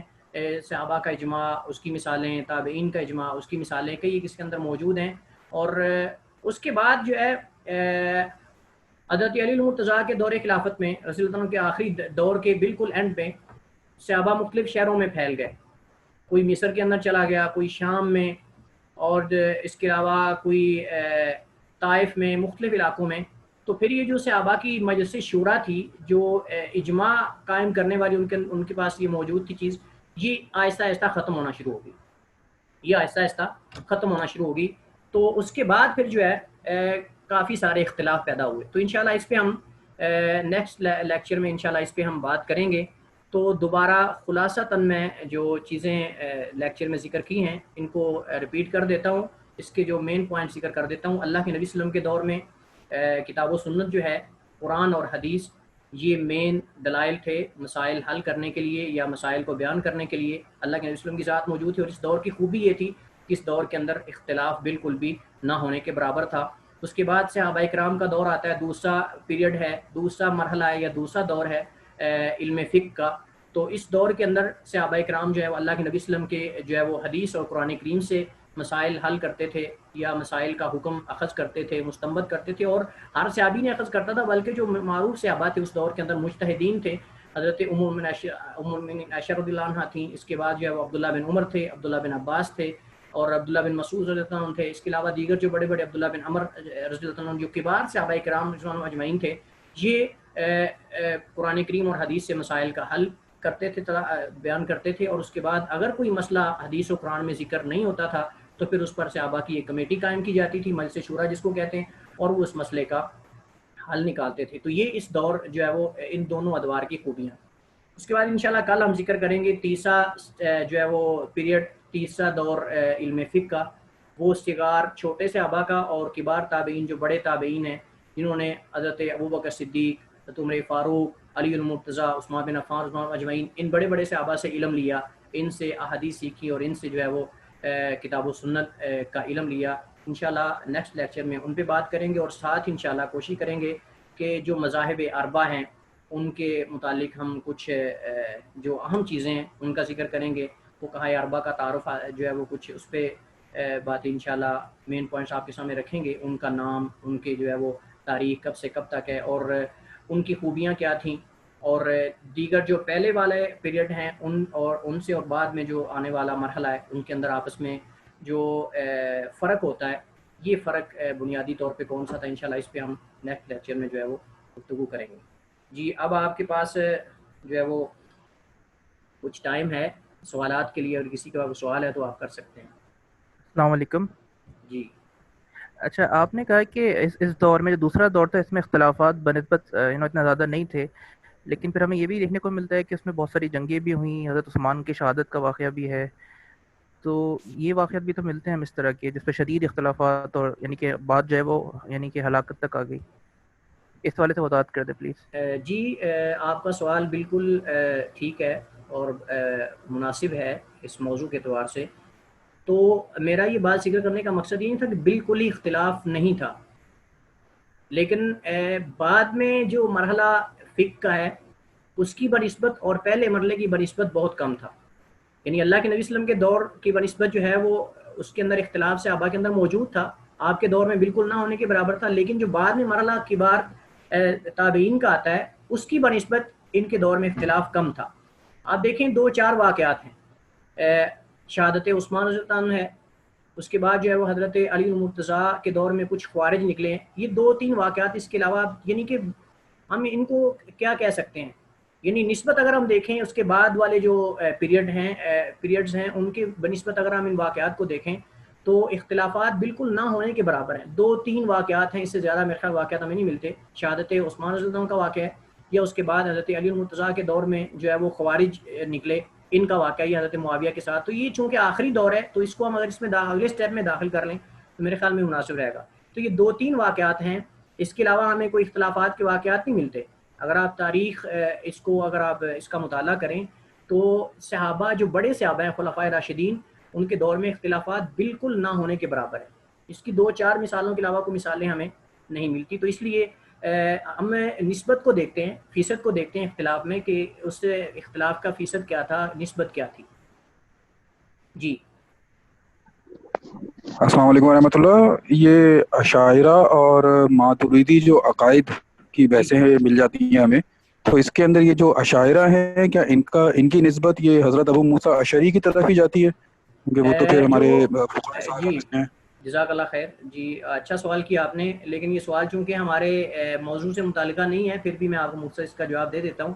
یہ علم العقیدہ سے متعلق ہے، یہ سوال جو آپ نے کیا ہے علم العقیدہ سے متعلق ہے، تو اس کا مادہ باقاعدہ سبجیکٹ موجود ہے، لیکن میں آپ کو پھر بھی بتا دیتا ہوں۔ جو عشاعرہ ہوتے ہیں، عشاعرہ نسبت ہے ابو الحسن عشری کی طرف، ابو الحسن عشری کی طرف نسبت ہے، ان کی اصل حضرت ابو موسیٰ عشری سے ہے، یعنی ان کو عشری اس لیے کہتے ہیں کیونکہ ان کا نسب نامہ حضرت ابو موسیٰ عشری سے ملتا ہے رضی اللہ تعالیٰ عنہ سے، تو اس لیے یہ نسبت حضرت ابو موسیٰ کی طرف نہیں ہے عشاعرہ کی، ان کی نسبت ابو الحسن عشری کی طرف ہے۔ ابو الحسن عشری جو ہے یہ عشاعرہ کا سب سے بڑے سمجھے جاتے ہیں، لیکن انہوں نے آخر میں رجوع کر لیا تھا، انہوں نے آخر میں، ان کے 3 مراحل ہیں، 3 مراحل سے وہ ان کی زندگی گزری ہے۔ سب سے پہلے وہ معتزلی تھے، یعنی ان کا جو عقیدہ تھا معتزلہ والا تھا، اللہ تعالیٰ کے اسماء و صفات کا مکمل طور پہ انکار کرنا، یعنی ناموں کا مکمل انکار، ناموں کو شمار کرتے ہیں، مانتے ہیں، لیکن ان کے معنی بالکل بھی نہیں مانتے، کہتے ہیں یہ نام ہے لیکن ان کی کوئی معنی نہیں ہے، اور صفات کو تو بالکل بھی نہیں مانتے جو معتزلہ ہے، تو یہ ان کا عقیدہ تھا، یعنی معتزلہ والا، یہ پہلا ان کا جو پیریڈ تھا، پہلا سٹیپ تھا۔ اس کے بعد دوسرا مرحلہ ان کا جو ہے وہ اپنا ذاتی ہے، جس پہ عشاعرہ چلتے ہیں، یعنی ان کے پیروکار چلتے ہیں، وہ تھا معتزلہ اور اہل سنت کے درمیان کا، معتزلہ اور اہل سنت والے، اس کو ہم ماتریدیہ کہہ سکتے ہیں کہ ماتریدیہ والا ان کا موقف تھا۔ اس میں جو ہے وہ 7 صفات کے علاوہ، صفات جو اللہ تعالیٰ کی 7 صفات معروف ہیں، صفت کلام، صفت قدرت اور علم، اور ان کے علاوہ باقی صفات کا انکار کرتے تھے، ناموں کو مانتے تھے۔ تو یہ اشاعرہ جو ہے یہ مرحلہ ہے اہل سنت والجماعت اور معتزلہ کے درمیان کا، جو درمیانی ہم کہہ سکتے ہیں مرحلہ یا یہ پیریڈ ہے، تو اس پہ بھی آئے ہیں۔ اس کے بعد آخر میں انہوں نے رجوع کر لیا تھا، آخر میں انہوں نے وہی اہل سنت والجماعت والا موقف جو ہے وہ انہوں نے، اس کی دلیل ان کی کتاب الابانہ جو ہے، کتاب الابانہ کے اندر انہوں نے باقاعدہ جو ہے وہ اس چیز کی اصرار کی کہ میرا عقیدہ جو ہے وہی ہے جو امام احمد بن حنبل رحمہ اللہ کا، امام مالک اور دیگر ائمہ کا عقیدہ ہے، لیکن ان کے پیروکاروں نے یہ چیز نہیں مانی، جو اشاعرہ ہیں وہ نہیں مانتے، وہ کہتے ہیں انہوں نے رجوع کیا ہی نہیں، وہ کہتے ہیں وہ ان کی کتابیں اس چیز کی دلیل ہیں کہ وہ ان کا یہ عقیدہ تھا صفات کے، فلاں صفات کی انکار کرتے، فلاں صفات کا انکار کرتے تھے، لیکن حقیقت میں انہوں نے رجوع کر لیا تھا، لیکن ان کے پیروکار ابھی بھی نہیں مان رہے. تو وہ ان کے جو درمیان والا پیریڈ ہے معتزلہ اہل سنت والجماعت میں، وہ اس کے پیروکار ہیں. جی ویسے تو میرے متعدد سوال تھے، لیکن میں وقت کی کمی کی وجہ سے جی آپ ایک تھوڑی ہی سی سوال آواز، آپ سے کروں گا. آپ تھوڑا سا آواز کو اٹھائیے، جی آواز جی بلند. جی جی نعمان میرا بھائی. سوال یہ ہے کہ قبلے کی آپ نے جیسے منسوخی کی بات کی، تو اس میں اگر ابراہیمی قبلہ پہلے سے موجود تھا تو پھر نماز دوسرے قبلے کی طرف کیوں ادا کی جاتی تھی، اور یہ کب سے شروع ہوا کہ اس قبلے کو ہٹا کے وہاں پر نماز پڑھنا شروع کی؟ کیونکہ قرآن مجید میں کچھ اس طرح کا ملتا ہے کہ ابراہیم علیہ السلام نے جب اس کی تعمیر کی تو اسی کی طرف عبادت کی جاتی تھی. اس کے بارے میں قبلہ تبدیل کیوں ہوا، اس کے بارے میں واللہ عالم، میرے علم میں تو کوئی ایسی چیز نہیں خاص کوئی وجہ ہو، لیکن اللہ کے نبی صلی اللہ علیہ وسلم کی تمنا تھی، اللہ کے نبی صلی اللہ علیہ وسلم کی تمنا تھی. اور چونکہ یہ دنیا میں سب سے پہلا اللہ کا گھر ہے، تو اس کا مقام بیت المقدس سے زیادہ ہے، مسجد اقصیٰ سے زیادہ ہے. اس کو ابراہیم علیہ السلام نے اس کو تعمیر کیا تھا. اور اس کے قرآن کریم میں واضح موجود ہے کہ اول بیت وضع للناس، کہ سب سے پہلا اللہ کا گھر جو دنیا میں بنایا گیا وہ بیت اللہ ہے. تو وہ زیادہ حقدار ہے یا زیادہ مستحق ہے کہ اس کی طرف جو ہے وہ چہرہ کر کے اس کی طرف رخ کر کے نماز پڑھی جائے. جی استاد محترم، میرا سوال یہ تھا کہ ابراہیمی قبلہ ہونے کے باوجود مطلب یہودی لوگ جو تھے وہ بیت المقدس کی طرف رخ کر کے کیوں نماز پڑھتے تھے؟ جی چونکہ بیت المقدس جو ہے شام کی زمین جو ہے یہ انبیاء کی زمین ہے، اس کے اندر کئی ہزار انبیاء وہاں آئے ہیں، شام کے علاقے میں، عراق میں، شام میں. اور جو بیت المقدس ہے اس کے اندر کئی ہزار انبیاء نے نماز پڑھی ہے، اور اس کو انبیاء نے تعمیر اس کو بھی کیا تھا. لیکن چونکہ یہ پہلا گھر نہیں تھا، اس کا مقام بیت اللہ والا مقام نہیں تھا، تو ان کی شریعت کے اندر ان کو اس وجہ سے اس کی طرف منہ کر کے نماز پڑھنے کو ہوں گے، کیونکہ اکثر انبیاء جو ہے وہ ان کا قبلہ وہی تھا، اور اس کو بنانے والے یا وہاں رہنے والے وہی اکثر انبیاء وہاں شام کے علاقے میں تھے. اس وجہ سے ان کو اس کی طرف منہ کر کے نماز پڑھنے کو دیا. لیکن چونکہ بیت اللہ پہلا سب سے گھر تھا اللہ تعالیٰ کا، تو اس وجہ سے اس کے بعد اس کو فضیلت اور مقام کی وجہ سے اس کی طرف جو ہے وہ رخ تبدیل کر دیا. جی جی ڈاکٹر سعید صاحب. السلام علیکم ورحمۃ اللہ. وعلیکم السلام ورحمۃ اللہ. شیخ اس کے حوالے سے کوئی کتاب جو اس کورس کے حوالے سے؟ جی اس کورس کے حوالے سے جو انتظامیہ کی طرف سے کتاب مقرر کی گئی ہے، آپ گوگل پہ لکھیں فقہ الحدیث اردو، فقہ الحدیث اردو لکھیں آپ، تو آپ کے سامنے حافظ عمران ایوب لاہوری صاحب کی کتاب ہے. یہ اصل میں امام شوکانی رحمہ اللہ کی کتاب درر البہیہ جو ہے اس کی شرح ہے، اور اس کے ساتھ روضۃ الندیہ امام شیخ نواب صدیق اعظم خان کی کتاب، دیگر شروحات کو ملا کر فقہ حنفی سے، فقہ شافی سے، فقہائے اربعہ کی جو دیگر فقہ میں کتابیں ان سے مسائل لے کر جمع کیے گئے ہیں. اور جو جدید علماء معاصرین بڑے بڑے علماء ہیں ان کی آراء کو بھی اس کے اندر ذکر کیا گیا ہے، ترجیح دیتے ہوئے. جب مسائل کو ترجیح دیتے ہیں شیخ عمران ایوب لاہوری حفظہ اللہ، تو وہ ساتھ جو معاصر ہمارے اس دور کے علماء ہیں ان کے بھی اقوال ذکر کرتے ہیں، تاکہ مزید جو ہے وہ مسائل کے اندر جو ہے وہ وضاحت کر دی جائے.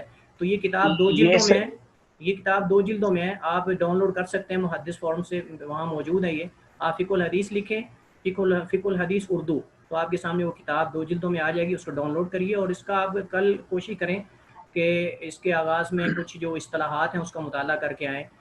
اس میں اجماع، قیاس، اس طرح کی چیزیں انشاءاللہ میں بھی ذکر کروں گا، لیکن اگر آپ پہلے سے پڑھ کے آئیں تو زیادہ مناسب رہے گا. انہوں نے ادوار بھی ذکر کیے ہیں، خصوصیات بھی ذکر کی ہیں، اس کا مطالعہ کر کے آئیں تو زیادہ بہتر ہے انشاءاللہ پہلے سے. فواد بھائی، ہم نے یہ کتاب جو ہے اس کا لنک جو ہے آپ کے آن لائن پورٹل میں ڈال دیا ہے، وہاں سے آپ ڈاؤن لوڈ کر سکتے ہیں. اس کا لنک شیئر کیا گیا ہے، جی میرے پاس تو آپ موجود سب ہے. وہاں سے ڈاؤن لوڈ. جی میرے پاس تو موجود ہے آن لائن پورٹل میں اسٹوڈنٹس کے بھی ہے، اسٹوڈنٹ کے پاس بھی آ گئی ہے وہ. جی آپ اگر اپنے آن لائن پورٹل کھولیں گے تو اس میں وہاں پہ اس کا لنک موجود ہے، سارے وہاں سے ڈاؤن لوڈ کر سکتے ہیں. ٹھیک ہے نا؟ جی وہ اس کا ہم نے جلد نمبر، پہلی جلد کا ہم نے دے دی ہے اس میں انشاءاللہ. جی تو آپ وہاں اس کا انشاءاللہ تفصیلی سلیبس ہم انشاءاللہ آپ کو دے دیں گے طلاب اسٹوڈنٹس کو، کہ کون سا ہم نے اگلے ہفتے کون سی چیزیں پڑھنی ہیں. اس پہ انشاءاللہ ساری چیزوں کو میں مغیرہ بھائی کو سینڈ کر دوں گا، وہ وہاں دے دیں گے یا میں خود وہاں لگا دوں گا. اور دوسری بات یہ ہے کہ جو لیکچر یہاں دیے جاتے ہیں ان کا خلاصہ جو ہے، مین پوائنٹس جو ہیں وہ انشاءاللہ میں ہر ہفتے کے اینڈ پر، اختتام پر وہ بائی ریٹن جو انشاءاللہ وہ بھیج دیا کروں گا. تاکہ طلاب کے لیے جو ہے وہ ریپیٹ کرنے میں یہ جو مقرر ہے یا مادہ ہے سبجیکٹ ہے آسانی ہو. جی کوئی اور؟ استاد محترم ایک اور سوال ہے کہ آپ نے بات کی کہ حدیث سے قرآن کے حکم کو بھی منسوخ کرنے کی ایسی واقعات ملتے ہیں، تو اس کی کوئی مثال اگر آپ پیش کر سکیں. اس کی مثال جو ہے وہ رضاعت کی ہے. رضاعت کا حکم جو ہے موجود ہے حدیث کے اندر. پہلے آیت موجود تھی کہ 10 بار جو ہے اگر بچہ دودھ پیتا ہے تو وہ رضاعت کی حرمت ثابت ہو جاتی ہے. پہلے 10 بار کا ذکر تھا، یہ حدیث میں موجود ہے. تو اس کے بعد حدیث کے اندر 5 رضاعت کا ذکر ہے کہ 5 بار اگر کوئی بچہ کسی عورت کا دودھ پی لیتا ہے تو اس پر وہ حرام ہو جاتی ہے، یعنی اس کی ماں بن جاتی ہے. اس کے بعد جو ہے وہ اس کے ساتھ وہی تعامل ہوگا جو سگی ماں کے ساتھ ہوتا ہے. تو یہ واضح دلیل اس کی موجود ہے کہ قرآن کریم کی جو نص ہے یا دلیل ہے، آیت ہے، اس کو حدیث بھی منسوخ کر سکتی، لیکن حدیث صحیح ہو، ضعیف حدیث نہ ہو. تو یہ اس کی مثال ہے. دودھ پینے کی پہلے آیت جو نازل ہوئی تھی وہ 10 بار کا ذکر تھا. تو اس کے بعد اللہ کے نبی صلی اللہ علیہ وسلم نے حدیث کے اندر 5 رضاعت کے الفاظ ہیں، تو آپ نے جو ہے وہ 5 بار دودھ پینے کے ساتھ حرمت کو جو ہے وہ بیان کیا کہ حرمت 5 بار پینے سے، 10 بار نہیں بلکہ 5 بار ہی پینے سے ثابت ہو جاتی ہے. جی جی شیخ، یہ ایک اور اس میں بات بتائیے گا کہ یہ جو ہماری فقہ کے اندر بہت زیادہ فلسفہ جو ہے وہ پھر وقت گزرنے کے ساتھ ساتھ آتا گیا ہے، تو کیا یہ بھی کبار انشاءاللہ صحابہ کے آئے گا. زمانے میں یا اس کے مطلب یہ شروع کے زمانوں میں بھی تھا کسی درجے میں، یا بعد میں جی ہی وقاص بھائی، سب کچھ داخل ہوا ہے؟ وقاص بھائی آپ کا بہت اچھا سوال ہے، جزاک اللہ خیر. انشاءاللہ یہ ہمارے اگلے لیکچرز میں انشاءاللہ یہ چیزیں آئیں گی سب. جب میں فقہائے اربعہ کا ذکر کروں گا تو یہ کب چیزیں داخل ہوئیں اس فقہ میں، انشاءاللہ اس پہ بات کریں گے، ہم تفصیلی اس پہ بات کریں گے انشاءاللہ. اچھا، قرآن سے اچھا حدیث کینسل ہوئی، اس کی اگزامپل بھی اگر دے دیں. جی قرآن سے آپ نے کہا نا قرآن سے بھی حدیث کینسل ہوگی، اس کی بھی اگر اگزامپل دے دیں. جی انشاءاللہ کل میں آپ کو دوں گا، کل میں لیکچر کے شروع میں انشاءاللہ آپ کو دوں گا. فی الحال میرے ذہن میں اس پہ مثال نہیں ہے، انشاءاللہ کل میں آپ کو اس کے متعلق مثال دوں گا انشاءاللہ. جی وجی بھائی، میں کل انشاءاللہ یہ قرآن سے حدیث کی جو نسخ کی دلیل ہے، انشاءاللہ کل اس کی مثال آپ کو دوں گا. ابھی فی الحال میرے ذہن میں نہیں ہے. اچھا شیخ صاحب، یہ ایک سوال جو ہے تھوڑا غیر علمی بھی ہے لیکن کورس سے ریلیٹڈ ہے. وہ یہ کہ جی یہ جتنے اسٹوڈینٹس ہیں یہ پوچھنا یہ چاہ رہے تھے، اور میں بھی پوچھنا چاہ رہا تھا کہ ہمارا پیپر کب ہوگا، کوئز وغیرہ کیا ہوں گے، کچھ اس کا آئیڈیا بن گیا ہے، کچھ ایسی ترتیب بن گئی ہے جی کہ اس کے کتنے اسائنمنٹ متعلق ہوں گے، کیا ہوگا؟ وقاص بھائی اس کے متعلق سب کچھ پہلے سے ادارے کی طرف سے طے ہے، انتظامیہ کی طرف سے. انشاءاللہ اس سے آپ کو مغیرہ بھائی آگاہ کریں گے. اور کوئی بھائی سوال اس میں کرنا چاہتے ہیں؟ ہاں جی، اس میں میں آپ کے ساتھ چھوٹی سی بات شیئر کر دوں. ہمارا ہر مہینے ایک کوئز ہوا کرے گا. ایک کوئز ہوگا آن لائن، آپ کے پورٹل کے اوپر ہی ہوگا. اور اسی طریقے سے آپ کے سیمسٹر میں ایک اسائنمنٹ ہوگی، ریسرچ اسائنمنٹ ہوگی. اور آپ کے مڈ ٹرم بھی آپ کا کوئز ہی ہوگا، اور آپ کا فائنل ٹرم بھی آپ کا کوئز پلس وائوا ہوگا. تو یہ اس طرح کا ہے. اس کے بارے میں آپ کو جو ہے مزید ڈیٹیلز آپ کے جو کورس آؤٹ لائنز ہیں اس میں موجود ہیں، آپ وہ دیکھ لیجئے. ٹھیک ہے، ہر کورس کے اندر پالیسی ایک ہی ہے. کورس آؤٹ لائنز میں آپ کے سامنے شیئر کی گئی ہیں. تو جی باقی کوئی اور؟ مزید جزاک انشاءاللہ اللہ مغفرہ تفصیلات آپ کو ساتھ بھائی. ساتھ ملتی جائیں گی انشاءاللہ. ٹھیک ہے نا، ساتھ ساتھ آپ کو تفصیلات انشاءاللہ ہم اپڈیٹ کرتے رہیں گے انشاءاللہ. مغیرہ بھائی اصل میں چونکہ ابھی سٹارٹ ہے، ابھی سب سیکھنے والے ہی ہیں. میں خود بذات خود یہ جو کمپیوٹر کا استعمال اور یہ زوم کا، اس لیے میرے خیال میں طلاب کو کچھ ٹائم دے دیں تاکہ اگر کسی کا اور کوئی سوال ہے تو وہ کر سکیں. پھر انشاءاللہ ہم آہستہ آہستہ ٹائم کی پابندی کریں گے اور ٹائم پر جی سٹارٹ کریں گے، ضرور ٹائم پہ جو ہے ختم کریں گے. جی کسی اور سسٹر ضرور بردر کے پاس کوئی سوال ہو، کوئی کویسچن ہو موضوع کے متعلقہ؟ جی استاد محترم، ایک سوال یہ ہے کہ جیسے شراب کی حرمت کی آپ نے بات کی، جی تو کہ وہ بتدریج ہوئی. پہلے اس کے نقصانات کے بارے میں بتایا جاتا رہا، پھر نماز سے منع کیا گیا. تو اس سے ایک چیز جو تاثر آتا ہے وہ یہ کہ صحابہ پھر بھی اس کو جاری رکھے ہوئے تھے اس کہ کی جب وجہ تک یہ ہے، کہ حکم قطعی نہیں آیا تھا اس کی حرمت کا. تو اگر سیدھا حکم دے، کیونکہ یہ شروع میں ان کے اندر چیز رائج تھی، موجود تھی، اس کو وہ عام معمولی لیتے تھے، پیتے تھے، چلتی تھی سب کچھ. تو اگر فوراً کہہ دیا جاتا کہ تم یہ رک جاؤ اس سے، تو فوراً انسان کی فطرت ہے کہ چیز تسلیم نہیں کرتا. ایک یہ آپ سمجھ لیں کہ ایک اس کو سختی شمار کیا جاتا ہے کہ یار فوراً ہم کہتے ہیں نا یار پہلے کوئی سگنل تو دو، یا کچھ اشارہ تو دو. آپ نے ایک دم ہی لاک ڈاؤن لگا دیا ہے. ہم یہ مثال دیتے ہیں، ہمارے یہ باتیں چلتی ہیں. تو اگر سیدھی حرمت نازل کر دی جاتی تو ممکن ان کی طبیعت قبول نہ کرتی. تو شارع جو ہے، شارع اللہ تعالیٰ کی ذات وہ حکیم ہے، اللہ تعالیٰ کی ذات سے بڑھ کر دنیا میں کوئی حکیم نہیں ہے، وہ اپنے بندوں کی طبیعتوں کو زیادہ بہتر جاننے والی ذات ہے. تو اس لیے انسانی فطرت ہے کہ انسان ایک ہی دفعہ اچانک جو ہے وہ ایمرجنسی ہم کہہ سکتے ہیں کہ وہ ان چیزوں کو ایکسیپٹ نہیں کرتی ہے، ایکسیپٹ نہیں کرتے، چونکہ ہمیشہ سے وہی کام کرتے آ رہے تھے. جیسے آپ کو میں نے مثال دی قبرستان میں جانے کی، واضح مثال کہ ان کے اندر ابھی تک کچھ آثار موجود تھے، ایمان ابھی پختہ نہیں ہوا تھا، تو اللہ کے نبی سے قبرستان جانے سے روک دیا. بعد میں اس کا حکم دیا کہ تم جایا کرو، آخرت کی یاد آتی ہے، اسے انسان آخرت کو یاد کرتا ہے اور وہاں جا کے ان کے لیے دعا کریں.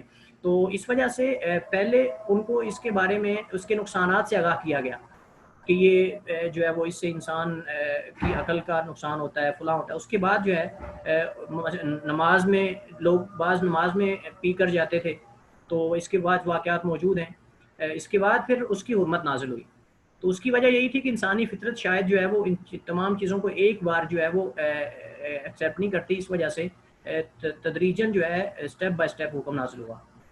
ایک سوال میرا اور ہے کہ اجتہاد کا بھی ذکر آپ نے کیا، تو مجتہد جو ہے کیا مطلب وہ کوئی عام انسان بھی ہو سکتا ہے، یا یہ حکمران کے ساتھ خاص ہے کہ صرف اجتہاد وہی کر سکتا ہے، یا علماء کے ساتھ جیسے آپ نے کہا عربی جاننا ضروری ہے، تو کیا جس طرح وہ روایات جو ملتی ہیں کہ اگر اس نے ٹھیک اجتہاد کیا تو اس کو 2 اجر ملیں گے اور اگر غلط ہوا تو 1 اجر ملے گا، تو یہ کیا حکمران کے ساتھ خاص ہے؟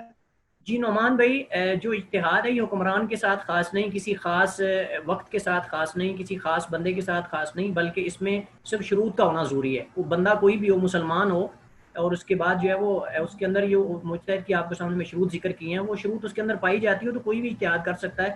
یہ جو ہمارے یہاں فکر پائی جاتی ہے نا کہ اجتہاد کا دروازہ بند ہو چکا ہے، یہ میرے خیال میں مناسب نہیں ہے. اجتہاد کا دروازہ تا قیامت کھلا ہے، لیکن اس کے لیے کچھ شروط ہیں. ہر بندہ اجتہاد نہیں کر سکتا. وہ بندہ اجتہاد کرے گا جو دلائل سے عربی زبان سے واقف ہو، اور دلائل سے واقف ہو، ناسخ و منسوخ سے واقف ہو، عام خاص سے واقف ہو، مطلق اور مقید سے واقف ہو. یہ تمام چیزوں سے اگر اس کو واقفیت ہے تو اس کے بعد وہ مجتہد بنتا ہے. مجتہد کوئی اتنا آسان کام نہیں کہ آج ہمارے ہاں تو ہر بندہ مفتی بنا ہوا ہے نا، تو یہ بات نہیں ہے. تو بالکل اس کے اندر افراط و تفرید کا شکار مناسب نہیں ہے. ہم افراط و تفرید کا مطلب یہ ہے کہ ہم افراد کریں، ہم سمجھیں کہ ٹھیک ہے ہر بندہ ہی مجتہد ہے، یا پھر تفرید کہیں کہ بالکل اجتہاد ہو ہی نہیں سکتا. تو یہ دونوں چیزیں غلط ہیں. نہ تو ہر بندہ مجتہد ہے اور نہ ہی اجتہاد کا دروازہ بند ہوا ہے. کیا تا قیامت یہ نصوص موجود ہیں، مسائل نئے نئے پیش آ رہے ہیں. کتنے مسائل ایسے جو صحابہ کے دور میں نہیں تھے، کتنے مسائل ہے. سگریٹ تھی اس دور کے اندر، سگریٹ کا ہم کیسے حل نکالیں گے، یہ حرام ہے یا حلال ہے. یہ علماء اجتہاد کریں گے نا، جو ان کے پاس دلائل موجود ہیں شراب کے بارے میں یا نبیذ کے بارے میں یا دیگر جو چیزیں اس طرح کی خبیث ہیں، تو ان پہ قیاس کر کے یا جس طرح وہ دلائل انشاءاللہ ذکر کریں گے ہم کہ علماء کے ہاں کیا جو دلائل کون کون سے ہیں، قیاس ہے، اجماع ہے، استحسان، استصحاب ہے، یہ ساری چیزیں اقوال صحابہ ہے. تو یہ وہ چیزیں سامنے رکھ کر فیصلہ کرتے ہیں. تو یہ اگر مجتہد نہیں ہوں گے تو کون یہ فیصلہ کرے گا؟ اب اگر ائمہ اربعہ کے ہم جو اقوال موجود ہیں گزشتہ، ان پہ اگر ہم ان سے مسائل کا استنباط کریں گے تو اس میں یہ ساری چیزوں کا حل موجود نہیں ہے. تو یہ جو ائمہ اربعہ کے متعلق جو سمجھ لیں کہ ان سے ریلیٹڈ جو مجتہدین ہیں یا ان کے علاوہ ہیں، اس کے اندر اگر ملکہ موجود ہے، شروط موجود ہیں، تو وہ نئے مسائل کا حل تلاش کرے گا کتاب و سنت اور جو دیگر دلائل سے. تو اس کا دروازہ بند نہیں ہوا. اور یہ حاکم کے ساتھ خاص نہیں، حکمران کے ساتھ، بلکہ کوئی بھی کر سکتا ہے. اس کے اندر شروط ہونی چاہیے.